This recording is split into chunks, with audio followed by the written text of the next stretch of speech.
Salut à tous, c'est Rémi de Maniac.fr. Il y a 2 mois, Romain testait le Jimmy R9, un purificateur d'eau par osmose inverse. Aujourd'hui, Jimmy nous fait le plaisir de nous offrir sa gamme Matrix, le purificateur M9 Pro accompagné du module S9 qui ajoute 2 fonctions très estivales, l'eau froide et l'eau gazeuse. Chez nous, on est 2 à la maison. On achetait régulièrement de l'eau pétillante en bouteille. Et ensuite, on est passé à la SodaStream classique. Alors, avec l'été qui arrive, l'idée d'avoir une eau purifiée, eau fraîche et eau gazeuse dans la même machine, forcément, ça m'a parlé. La vraie question, c'est est-ce que cet appareil peut remplacer à la fois la SodaStream, la bouilloire et les packs d'eau? Après cette vidéo, vous aurez la réponse. C'est parti!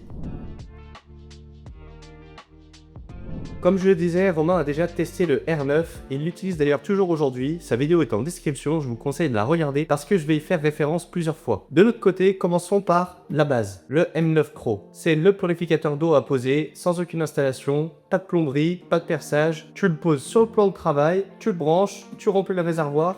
Et c'est parti. À l'intérieur de la machine, on retrouve le système d'osmose inverse qui permet d'éliminer les métaux lourds, les bactéries, les nitrates, les microplastiques, les PFAS, etc. Je vous refais pas le cours complet sur l'osmose inverse, Romain l'a très bien fait et on reviendra un peu plus tard dans la vidéo avec un test. Côté distribution, on a le choix entre 7 températures, de l'eau à température ambiante jusqu'à de l'eau à 98 degrés et on a le choix entre 4 contenances entre 60 ml et 450 ml. Donc par exemple, si je veux 60 ml à 75 degrés, je clique là, je mets la tasse et puis j'appuie et il va s'arrêter tout seul.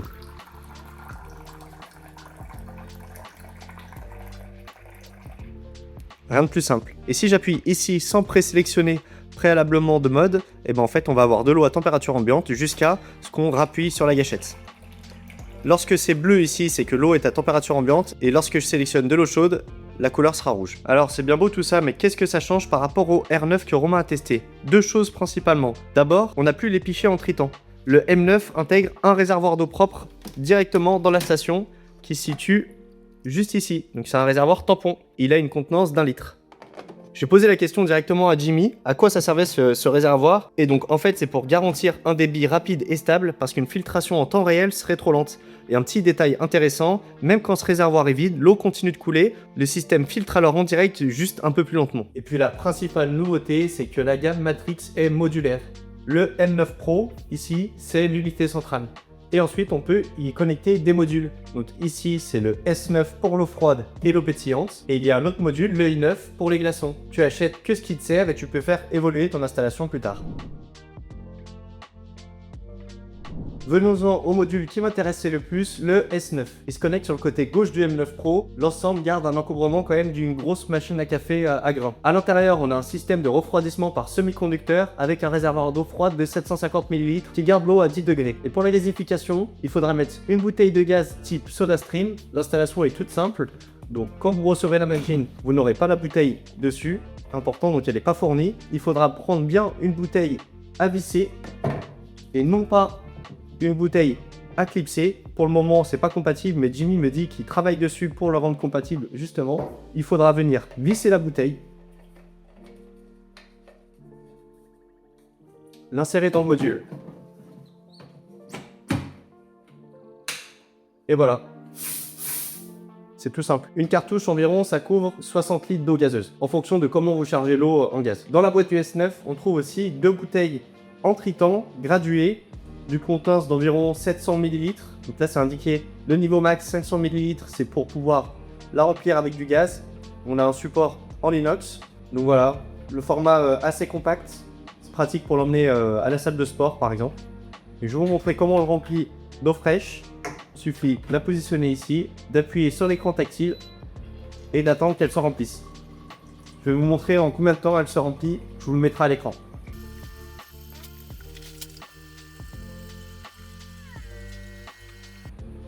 Et voilà, on l'a rempli jusqu'au niveau maximum, 500 ml. L'eau est bien fraîche, hein. Difficile à dire, mais ouais, ça doit être entre 10 et 15 degrés. Et là, pour la charger en gaz, tout simplement, la clipser, descendre le levier, et puis appuyer. Et puis on gazifie jusqu'à ce que l'on souhaite. Et sachant qu'il y a une sécurité, elle va venir faire un bruit une fois qu'il y a trop de gaz. Donc on va faire l'essai. Voilà. Et ensuite, pour la dévisser, on ne pourra pas la dévisser directement. Il faudra venir la remettre dans sa position de base. Et puis tourner. Et là, on a une eau bien gazéfiée. Pour la mise en route, c'est le même principe que le R9, aucune installation. Les 3 filtres sont préinstallés en usine, je les ai enlevés à l'installation pour vous les montrer. On remplit le réservoir de 5 litres, on branche, on amorce le système en faisant tourner l'eau 3 à 5 fois. Petite anecdote, au démarrage, l'eau ressort toute blanche. Pas de panique, j'ai posé la question à Jimmy, c'est simplement l'air dans les filtres qui sont livrés vides. Ça se produit qu'à la première utilisation. Concernant la S9, pour l'installation, il faudra venir tirer ici la petite languette. On a un connecteur d'eau et un connecteur électrique. Et derrière, on a un bouton démarrage. On a une lumière qui s'allume. Pour la première mise en froid, comptez à peu près 30 minutes à 40 minutes pour avoir une eau à environ 10-15 degrés. Et ensuite, le module maintient la température toute seule. Allez, on se fait un petit test. Normalement, c'est une formalité parce que Romain l'avait déjà fait avec le R9, mais quand même un peu de rigueur. On va tester du coup le TDS. Pour rappel, le TDS, ça mesure tout ce qui est dissous dans l'eau. Les minéraux, le sel et parfois, moins sympathique, des métaux lourds. Pour le cours complet, je vous renvoie encore une fois à la vidéo de Romain. Donc là, dans tous les cas, on arrive à la limite du réservoir. Je vais le vider et le re-remplir. Ça y est, je l'ai rempli. Donc on va procéder au test. Je vais remplir aussi un verre d'eau au robinet. Et puis, on va mesurer le TDS avant filtration. Voilà, on est à 198. Je vais essayer de vous le rapprocher. 200 avant filtration. Et je vais remplir un autre verre d'eau.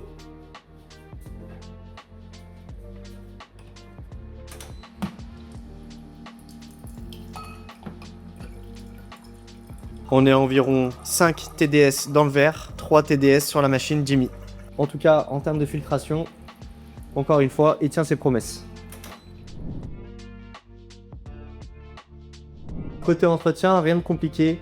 Les filtres sont exactement les mêmes que sur le R9. C'est valable sur toute la gamme purificateur apposée de Jimmy. Les filtres 1 et 3, ils se changent tous les 12 mois à environ 30 € pièce. Et le filtre numéro 2, tous les 24 mois à 50 €. Donc ça fait à peu près 85 € par an. Tout se change en quelques secondes, sans outils. Et l'écran, il affiche le taux d'usure de chaque filtre. Donc moi, ça fait un peu plus d'un mois que j'ai là à la maison. Pour l'instant, ça n'a pas bougé. Bon, encore heureux, mais voilà, c'est bon de le savoir. Pour le réservoir ici, avec la machine, on nous a fourni des sachets d'acide citrique, juste là, donc on en a 2 et ça permettra un peu de nettoyer le réservoir parce qu'au fur et à mesure de la filtration, il va rejeter de l'eau qui est vraiment impure et ça va permettre de venir nettoyer les bords. Au final, le plus gros entretien qu'on aura à faire, si on peut appeler ça un entretien, c'est de prendre le réservoir d'eau et de le re-remplir à chaque fois qu'il sera vide. Ici, vous voyez, on a une pastille, c'est comme ça qu'il détecte qu'il est vide, environ quand il a un tiers. Ici, on va avoir une alerte sur l'écran indiquant qu'il va falloir remplir le réservoir. Le premier avantage, c'est évidemment le tout en un. Une seule machine pour remplacer la bouilloire, la soda stream et la carafe filtrante. Et bien sûr, du coup, plus besoin de pack d'eau pétillante. L'eau purifiée, l'eau chaude à 7 températures possibles, l'eau froide à 10-15 degrés, l'eau gazeuse, tout sort du même appareil sans aucune installation. Regardez, c'est vraiment très pratique. Là, on a une eau vraiment fraîche. Plus qu'à l'installer. Et appuyez ici. Et là, vous n'êtes pas arrivé à Gare de Lyon. Vous avez juste une eau très fraîche et très pétillante. Ensuite, bien sûr, la filtration. L'osmose inverse en 7 étapes. Et chez nous, un TDS qui passe de 200 à 3 à 7 environ. Et le goût aussi, l'eau est vraiment bonne. Je reviens un peu sur l'eau gazeuse. Elle est vraiment au niveau du soda stream. Avec 2 avantages en plus. L'eau, elle est purifiée et elle est déjà fraîche. Et la compatibilité avec les cartouches standards à visser est un autre bon point. Pas de consommables propriétaires, on en trouve partout. Un autre bon point, c'est que l'eau purifiée peut être utilisée pour d'autres appareils. Donc moi, je m'en sers principalement pour ma machine à café qui est normalement installée à côté. Et donc ça évite justement de l'entartrer et en plus le café a un meilleur goût. Sachant qu'on peut l'utiliser aussi pour remplir les réservoirs d'aspirateurs robots ou d'aspirateurs laveurs, même si c'est pas très pratique parce que finalement ce sera à peu près la même contenance, donc il y aura beaucoup de manutention à prévoir, mais au moins ça préserve la durée de vie de vos appareils. Un autre avantage, c'est que le système est modulaire. Donc on peut acheter juste le N9 Pro et installer le module qu'on veut. Soit le S9 Pro c'est eau fraîche ou gazeuse, mais aussi il y a le i9 avec la machine à glaçons. Et côté entretien, c'est simple et mutualisé, les mêmes filtres sur toute la gamme, environ 85 € par an et des changements en quelques secondes. Bon, en face, il y a quand même quelques points à connaître avant l'achat. Premièrement, la cartouche de CO2 elle n'est pas fournie. Il faudra vraiment l'anticiper et l'acheter à part. Autre point, le module de froid fait un peu de bruit. Il y a un cycle automatique toutes les 1h30 à 2h. C'est pas très gênant, mais ne partez pas du principe qu'on ne l'entend pas du tout. Si votre cuisine est ouverte sur le salon et que vous êtes sensible au bruit, c'est à savoir avant de l'acheter. Ensuite, l'eau froide elle est limitée à environ 0,6 litres d'affilée avant de remonter en température, avec une trentaine de minutes pour redescendre. Pour une grande tablée, il faudra l'anticiper. Le réservoir de 5 litres, il se remplit à la main, comme sur le R9. À 2, personnellement, c'est une fois par jour grand maximum, mais c'est à intégrer quand même dans la routine. Autre point, c'est vrai qu'au moins la taille est contenue. Ici, on peut ramener ces petits bacs récupérateurs d'eau, mais par contre, la hauteur est limitée. Si je veux mettre par exemple cette gourde, je pourrais pas la faire rentrer. Et puis pour finir, le prix. Donc actuellement, elle est à 399 € pour le M9 Pro seul, 598 avec le module S9. C'est pas rien, mais faites le calcul avec votre consommation. Si vous aimez vraiment l'eau pétillante, et franchement ça va plus vite qu'on ne le pense. Sans compter tout ce qu'on ne porte plus et qu'on ne recycle plus. Alors c'est pour qui ce Jimmy M9 Pro et le module S9? Si vous cherchez uniquement une eau purifiée et une eau chaude instantanée, le M9 Pro seul fera très bien l'affaire. Et le R9 testé par Romain reste une bonne option. Mais si vous achetez régulièrement de l'eau pétillante ou que votre SodaStream tourne souvent, c'est là que le pack M9 Pro et S9 prend tout son sens. Il regroupe tout dans un seul appareil. Une eau purifiée, fraîche et gazeuse à la demande, sans bouteille importée ni plastique à recycler, avec la possibilité d'ajouter le module à glaçons i9 plus tard. Le verdict chez nous c'est simple, la SodaStream et la mouilloire vont partir sur le bon coin. Et voilà, si vous avez des questions, posez-les en commentaire, on essaye de répondre à tout le monde. Le lien du Jimmy M9 Pro et S9 est en description, et aussi le test du R9 par Romain, à regarder en vidéo, mais à lire aussi en test détaillé sur maniac.fr. A très bientôt, ciao les maniaques!